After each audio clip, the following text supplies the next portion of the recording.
Believe in the Lord Jesus Christ and you will be saved, you and your household. Pag inumpisahan mo, susunod ang iyong mga mahal sa buhay. Right? Ang title natin ngayon is The Benefits of the New Birth. So, ang tawag natin sa pagiging born again is new birth. Ang theme natin for the whole month of January is new life, new birth. So, meron tayong new life bilang mga Christians. At minsan tinatawag itong born again, katulad ng experience natin or ni Brian.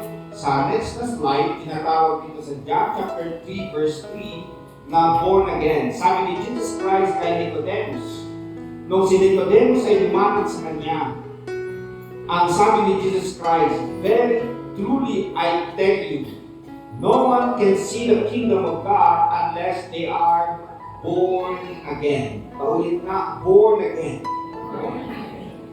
Then dito sa 1 Peter 1:23, basahin natin sabay-sabay.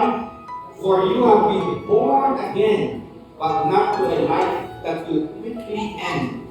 Your new life will last forever because it comes from the eternal living Word of God. Okay? So makita natin dito, ang pagiging born again, hindi lang pansamantala ang sinasabi dito, it is forever. Okay? So yung buhay na bago na binigay ni Jesus Christ sa atin, pang walang hanggan. Okay? So meron pa tayong forever sa Panginoon. Hallelujah! Now, theologically, ang tawag natin dito is regeneration. Paulit nga, regeneration.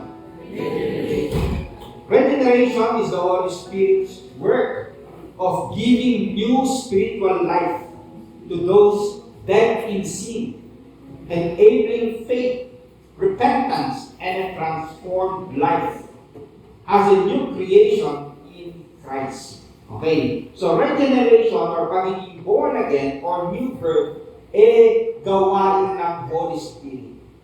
Okay. Very interesting kasi ginamit ni Jesus Christ itong illustration or dito sa Bible makikita natin yung pagiging born again, yung ikaw ay maipanganak. Halimbawa, nung ikaw ay maipanganak sa laman, physical birth, pinili mo ba kung kailan ka maipapanganak? Pinili mo ba kung saan ka maipapanganak? Pinili mo ba na ikaw ay maipapanganak sa mundo ito? Okay. Sino ang pumili? Ang Panginoon Diyos. So ito ay gawain ng Panginoon Diyos. So ang pagiging born again, lalo na. Hindi natin ito gawain.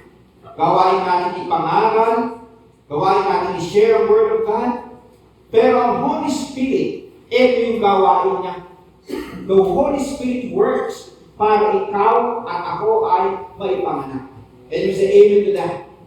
So itong born again is the work of the Holy Spirit giving new spiritual life. Okay? Ang illustration natin, halimbawa yung isang baboy, tingnan po natin yan. Okay. Ang tanong nila, bakit siya nahihiya? Kasi ang nanay niya baboy. Oh. Nahihiya siya kasi baboy nanay niya. At siya baboy din. Okay. Ano mang panigo mo sa baboy na yan, babalik pa rin siya sa putik. Okay. Bakit? Yun ang nature niya.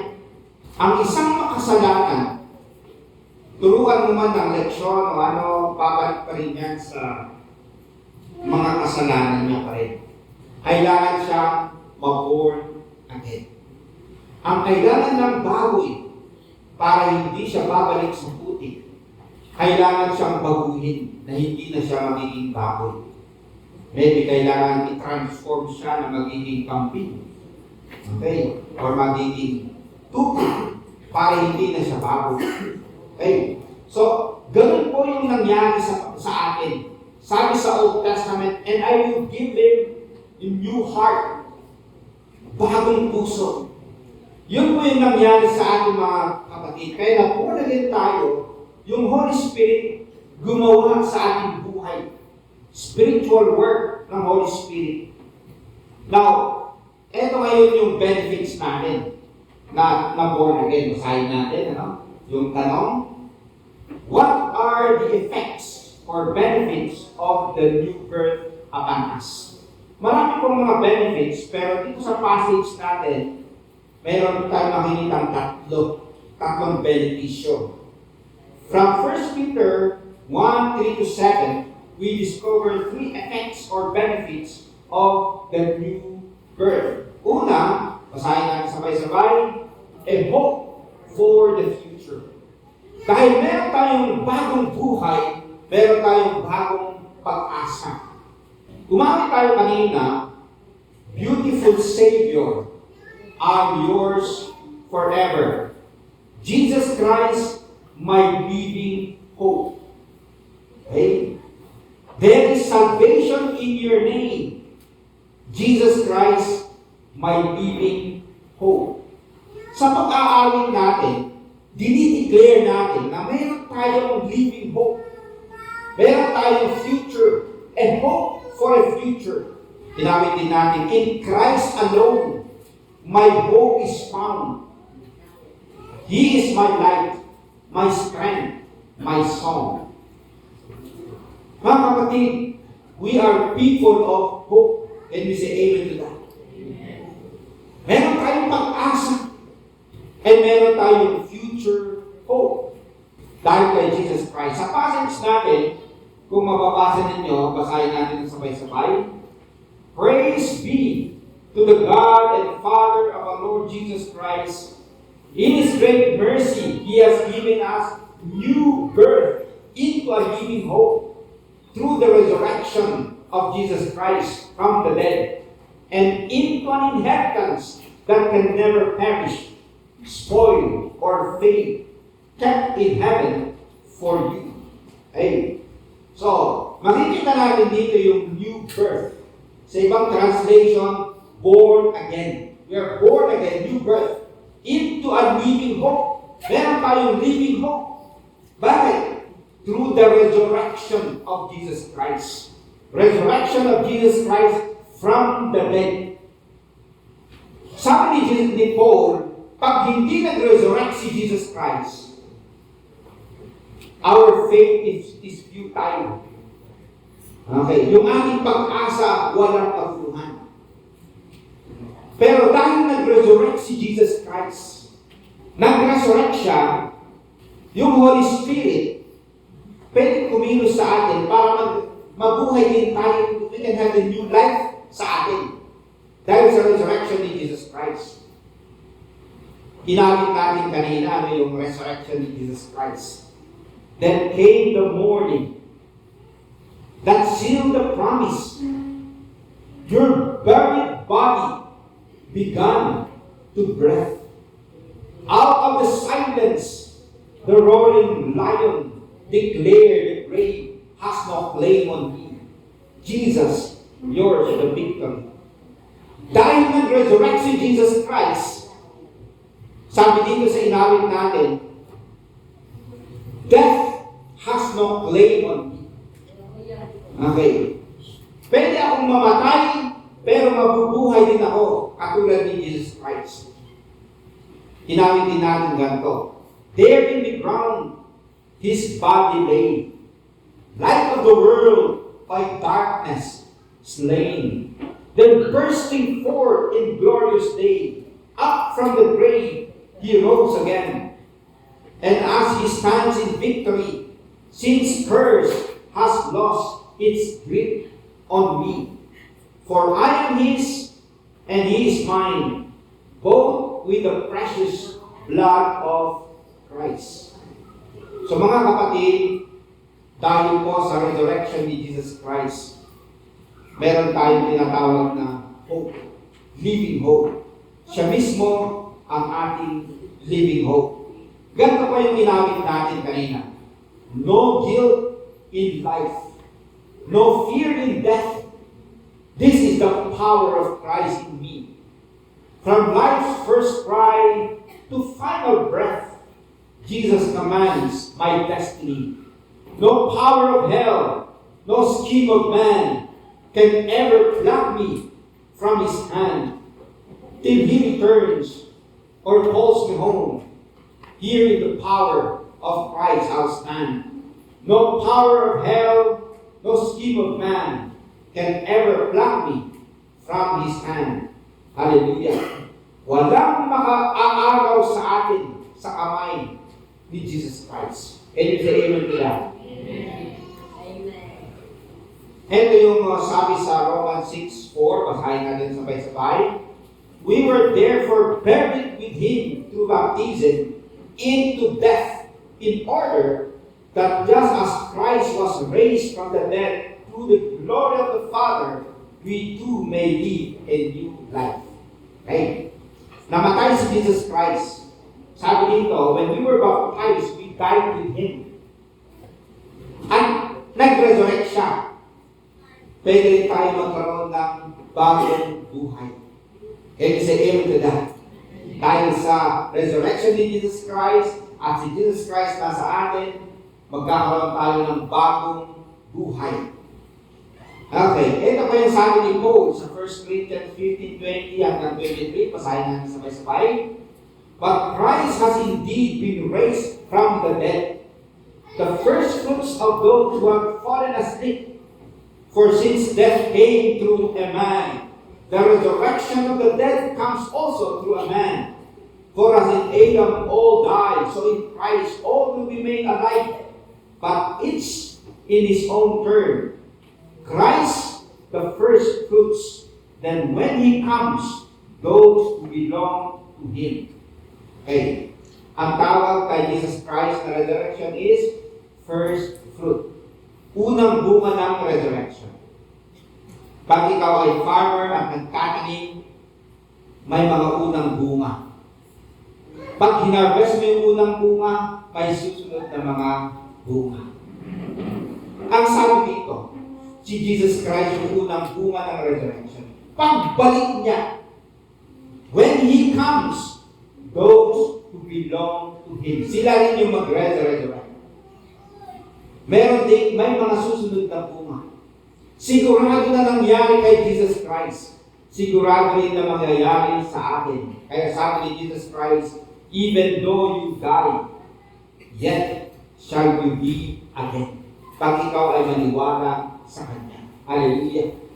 Kaya tayo mga kapatid, we are people of hope.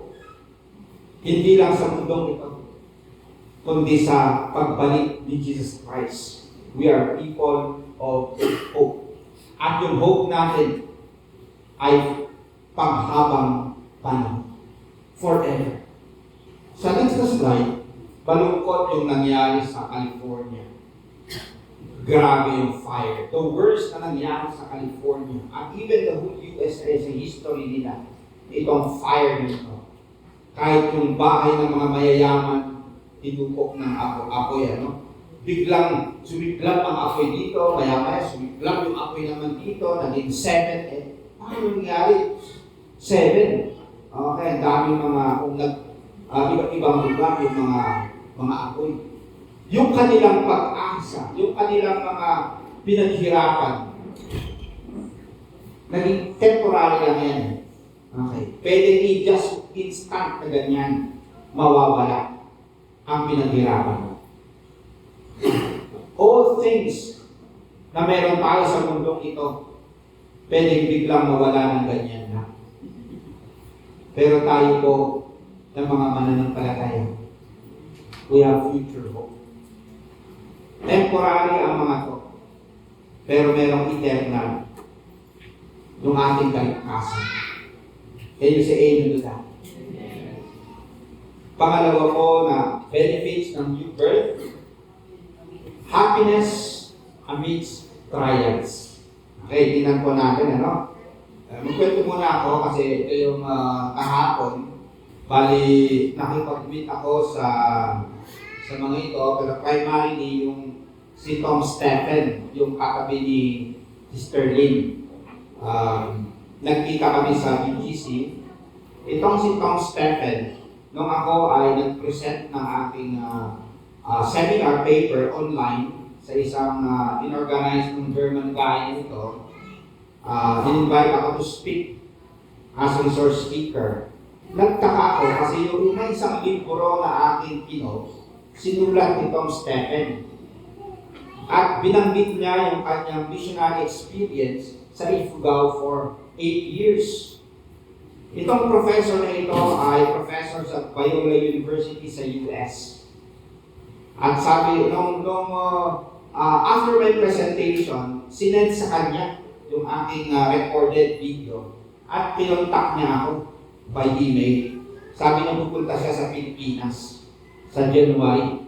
So kahapon, nag-meet kami.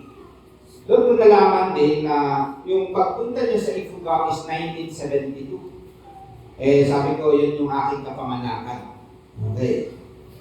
Kinukwento niya yung struggles nila as missionaries ng araw na yun kasi sabi niya, yung pagpunta nila sa liblib na lugar na pinuntahan nila, walang kalsada in those days. Meron silang airplane. At sabi ko, actually napuntahan ko yung lugar, talagang malayong lugar, yung pinupuntahan ng mission area. At nung napunta ako doon, may nakita akong bundok na flinat nila. Sabi nila, doon daw yung landing ng mga airplane ng mga missionaries. Sabi niya, yun nga, doon siya nagpupunta. Pero bumalik siya noong 2018, iba na yung itsura. May kalsada na nakapunta doon. Sabi niya, ang dami namin yung struggles noon kasi ang hirap pumunta sa iba't ibang lugar, kailangan pa mag-airplane. Sabi naman itong German na missionary sa Mindanao ngayon, sabi niya, parang mas exciting yung mission works ninyo noon. Iba naman yung trials and struggles natin sa ngayon, sabi niya, kasi missionary itong German sa Mindanao, sa mga Muslims, yung kanyang mini-missionary. At sabi niya, dahil mga trials din and struggles. Pero nakakatuwa na makita natin, sabi ko sa missionary nito, ako nagpapasalamat sa mission works ninyo sa Pilipinas. At ako ay isa sa mga bunga ng mission works. Ang dami ng mga struggles, pero may kasiyahan. Sineshare nila pa rin yung kasiyahan nila sa kanilang mission work. And yung sabi ni Paul, sinabi ni Peter, next slide, in this you greatly rejoice, though now for a little while, if need be, you have been grieved by various trials. Dahil meron kayong living hope, you greatly rejoice. Dahil may bagong buhay kayo, you greatly rejoice. Kahit pansamantala, dadaan kayo sa various trials. Hindi lang isang trial, kundi iba't ibang trials. At sa kanilang kapanahunan, mahirap maging Kristiyano. Minsan, unfair yung korte sa kanila. May mga legal battles na kanilang haharapin dahil sila ay Kristiyano. Minsan, social, hindi sila sinasama sa grupo kasi Kristiyano sila. Minsan, pinipersecute sila kasi Kristiyano sila. Sa time na ito, mahirap maging Kristiyano. Katulad ng mga ibang Kristiyano sa China, kailangan nila magtago, or sa Pakistan, or sa Muslim countries, kailangan yung magtago kasi persecuted ang mga Christians. Ganun yung context nila. Pag Kristiyano ka, persecuted ka. Pero sabi ni Pedro, pansamantala lang yan. For a little while. Temporary lang yan. That the genuineness of your faith, being much more precious than gold that perishes, though it is tested by fire, may be found to praise, honor, and glory at the revelation of Jesus Christ. So, Pinapaliwanag ni Pedro na itong trials na ito, ito yung paraan ng Diyos para ma-test yung pananampalataya natin. Pero pansamantala lang yan. Anumang pagsubok sa mundo, sa buhay natin, temporary lang yan. Hindi yan forever. In-establish ni Pedro na ang forever natin ay yung future hope natin, our salvation. Itong nangyayaring trials sa mundong ito, pansamantala lamang. The letter of 1 Peter was written to early Christians in Asia Minor, modern day Turkey, many of whom were experiencing persecution and suffering for their faith. These believers were mostly Gentiles who had converted to Christianity and were facing social marginalization, economic hardships, and physical persecution because of their new allegiance to Christ. Some were likely experiencing local hostility due to their refusal to participate in traditional Roman religious practices, and others might have been enduring broader systemic pressures from the Roman Empire. Sa next slide, ito po ay yung dito pala ay natutunaw ng fire. Naalala ko kasi ang tatay ko minero. Okay, naipanganak kami doon sa gilid-gilid ng Baguio kasi maraming minahan doon. One time, ang tatay ko may dala-dala ng mga bato galing sa mina. Okay, sabi niya dalhin natin dito sa yung bang kung paano maging goat. Mga bato lang to, bato. Okay. So ang akala niya, naka-jackpot siya, meron siyang ginto. Yung ginto kasi ay nandoon sa bato. Okay. Nung dinala namin doon sa paggawaan ng ganito, ipaprocess, tinitingnan ko yung mga nauna. Okay. Yung bang dinudurog nila yung bato. Pagkatapos sasalain nila sa tela. Pagkatapos, ilalagay nila sa isang clay pot. Pagkatapos susunugin nila. Then mabubuo na lang yung ginto. Pagkatapos ilalagay nila sa tubig. Then yung may-ari, kukunin. Yung isa masaya kasi malaki yung kanyang nakuha. Yung isa naman, galit na galit kasi sabi niya, bakit biglang lumiit? Maliit. Alam ko malaki, bakit maliit? Okay, edi sabi ng mga gumawa, durugin mo yung clay pot, baka nandyan, binibigay ko siya. No? Yung sa tatay ko naman, nung durugin, sabi, pasensya pero wala walang laman. Walang laman na ginto. Okay, so umuwi kami na luhaan. Okay, pero nakita ko na itong ginto, na-purify. Kasi nahalo ng bato, nahalo na sa ibang mga metals, pero pag sinunog, sila nagsasama. Okay. Yun yung sinasabi ni Pedro, na yung pagsubok, parang ako yan, dadaan tayo dyan. Pero mapupurify ang ating pananampalataya. Dito sa Heidelberg Catechism, yung sinulat ito ng mga Christians ay persecuted doon sa Europe. At minsan, nagkakaroon ng conflict, away-away, minsan pinapatay yung mga Christians. Pero ito ang kanilang ituturo para maging handa sila. Ang tanong, what is your only comfort in life and in death? What is your only comfort in life and in death?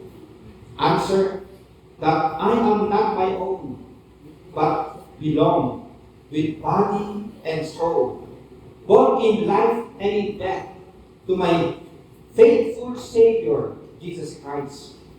He has fully paid for all my sins with His precious blood, and has set me free from the tyranny of the devil.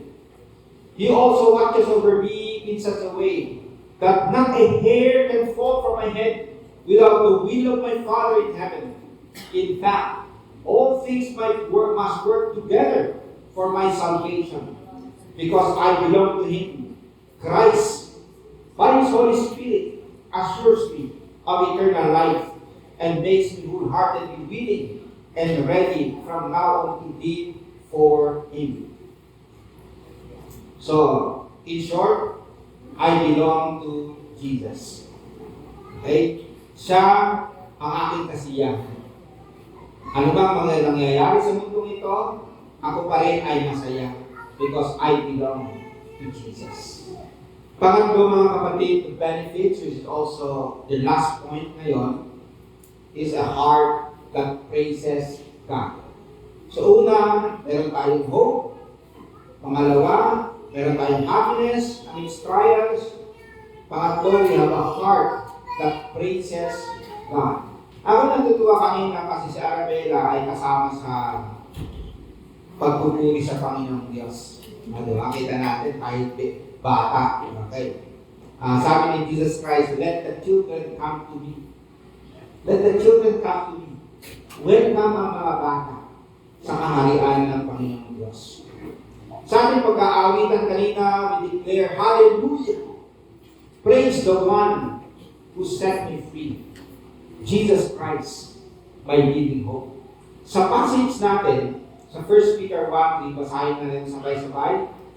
Praise be to the God and Father of our Lord Jesus Christ. In His great mercy, He has given us new birth into a living hope through the resurrection of Jesus Christ from the dead. Praise is the natural response of a transformed heart. Natural na response yan. Minsan sa ibang translations, blessed be the God. Or sa Tagalog, salamat sa Panginoong Diyos.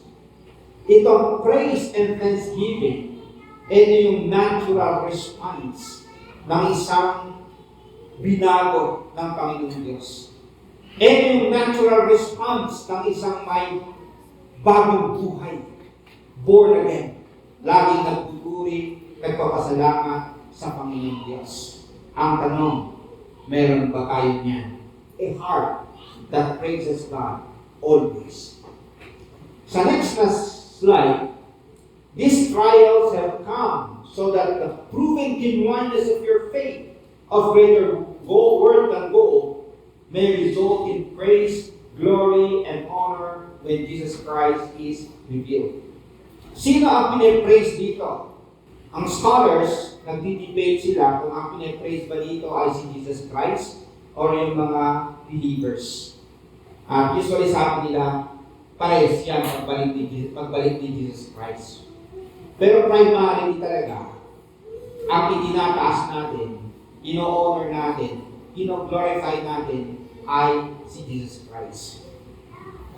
Praise, yung inawit natin kanina, praise the one who set me free, Jesus Christ, my living hope. Dito sa next na slide, si Paul at si Silas, sila ay nabilanggo. Nabilanggo sila dahil sa pangangaral ng Ebanghelyo. Dahil sa testimony nila kay Jesus Christ. Nabilanggo sila. Ano ang ginawa nila? Nagmukmuk ba? Hindi. Umawit sila. Ay sa bilangguan. Whether sila ay malaya or bilanggo, pinupuri nila ang Panginoong Diyos. Okay. Praise the Lord. Pinupuri nila ang Panginoong Diyos. Kasi ang natural response ng isang born again, purihin at pasalamatan ang Panginoong Diyos. Ano man ang nangyayari, bakit? Alam natin na ang Diyos natin in control sa lahat. In control sa lahat. At ang sabi sa Romans 8:28, all things work together for good to them that loves the Lord. Can you say amen to that? Kaya sa catechism natin, Westminster Shorter Catechism, sa next slide, we ask a question. What is the chief end of man? Or what is the main purpose of man? Answer, man's chief end is to glorify God and enjoy Him forever. Hallelujah. Ang main purpose natin, i-glorify natin ang Panginoong Diyos. Kaya dapat, pag meron tayong mga desisyon, meron tayong gagawin, ang tanong natin, nag-glorify kaya ang Panginoon dito?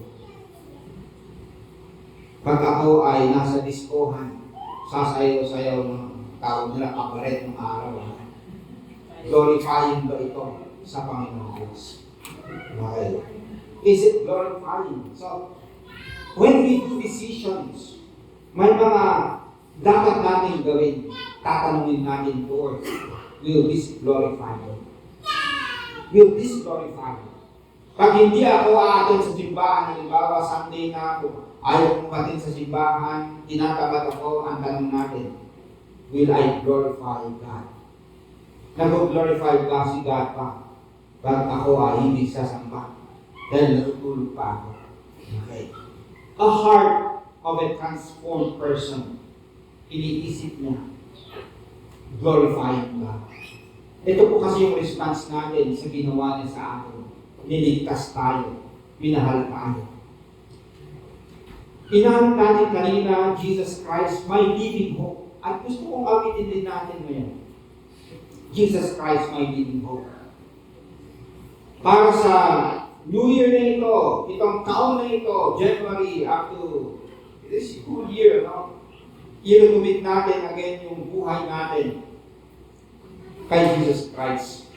As we sing this song, i-recommit natin yung buhay natin kay Jesus Christ.